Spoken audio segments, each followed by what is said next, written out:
So Andrew, your land type here, when I travelled the country over the years, I would have met people and they would say, all the land in Cork is good.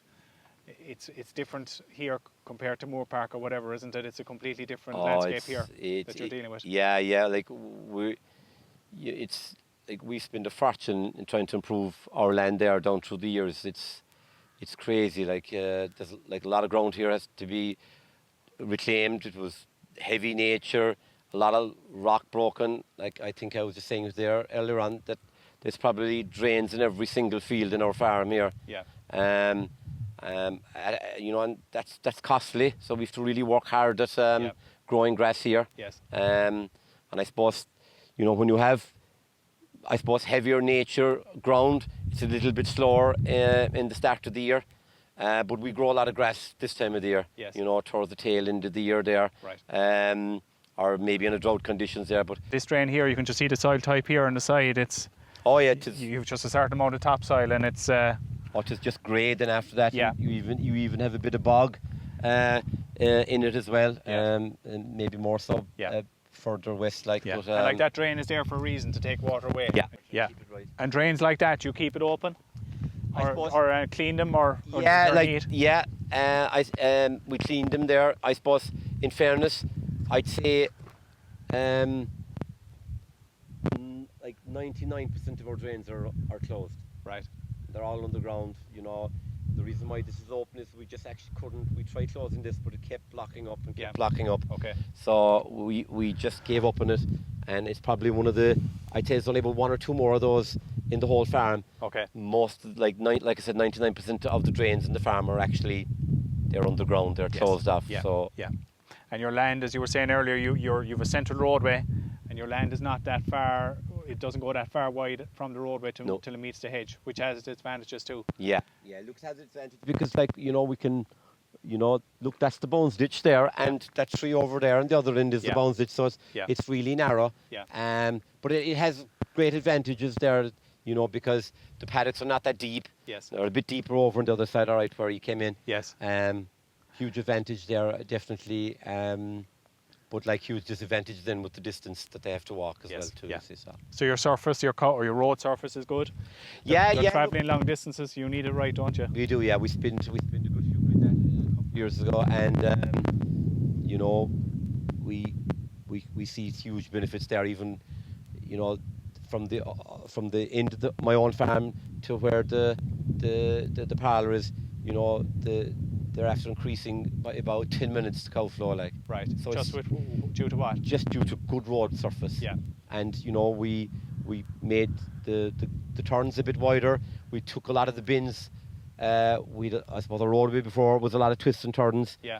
We took all them out of it. Okay. We diverted our roadway there. We made it more, I suppose, more straighter and more streamlined. Yeah. And just to take all those sharp twists and bins out of it. Yes. Yeah. And it all adds up to over a long distance, doesn't it? Those huge, gains. huge. Yeah. Like I said, there, in some cases our cows could be walking 1.5 miles. That's 3 miles a day. Yeah, it's huge. It's a lot. So yeah. So when we were helping you redesign your grazing infrastructure, we did a plan for, say, a new water trough layout. Did you put in a new piping system, or? I put in, yeah. So what we did is, I suppose, cow numbers went up and everything changed. I suppose our roadways had to change, our water system had to change, and I suppose that's something that we did in relation with the parlour as well.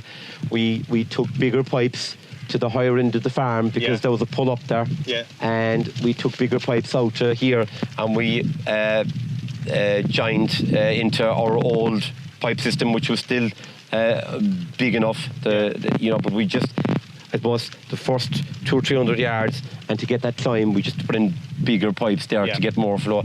So we changed all the water tracks. Yeah. We put in fast flow valves. Okay. And I think it's made a huge difference. Okay. Massive. Okay. Droughts don't worry you then, I suppose. No.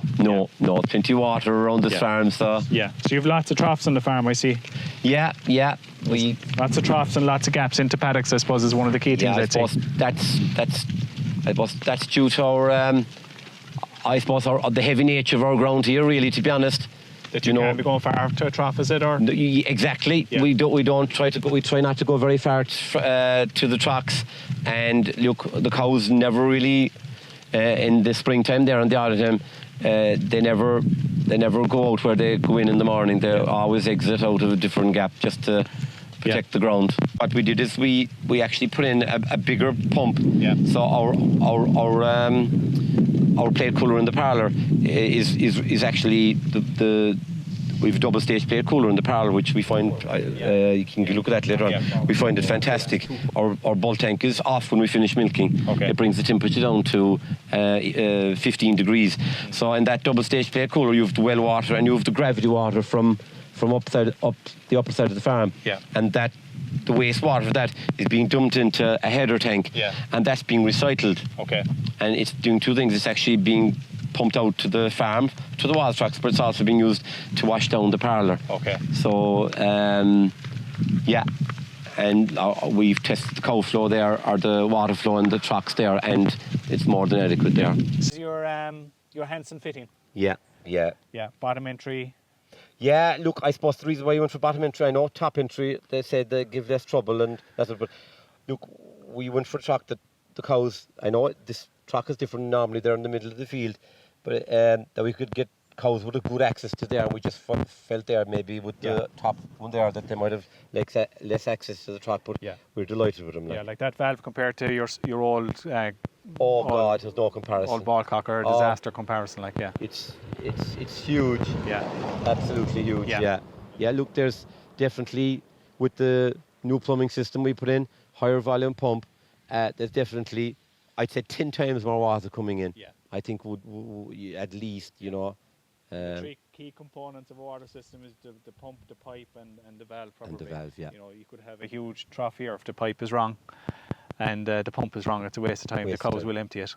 I think they all complement each other. Definitely, they do. Yeah, definitely. So no, herd size get bigger. It puts a lot of stress and pressure on the systems there. And if we don't, like water trucks there and roadways, if we don't put them in there, you'll find yourself struggling. It is, and so I find with people they're more willing probably to spend in some cases in the farm because they can see it every day.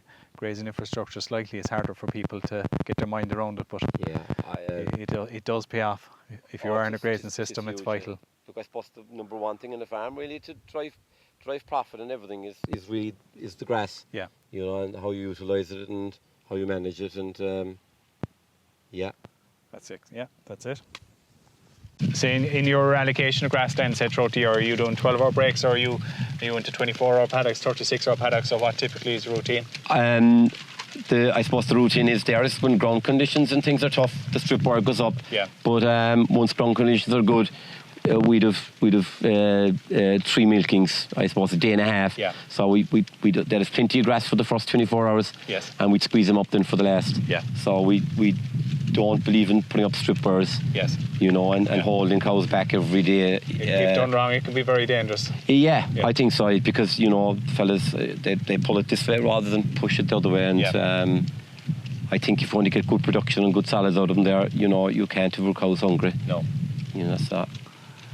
And paddock numbers then, you've a number on every paddock. We have it on our phone there as well, so the person that's milking or the person that's the young fella there, for argument's sake, he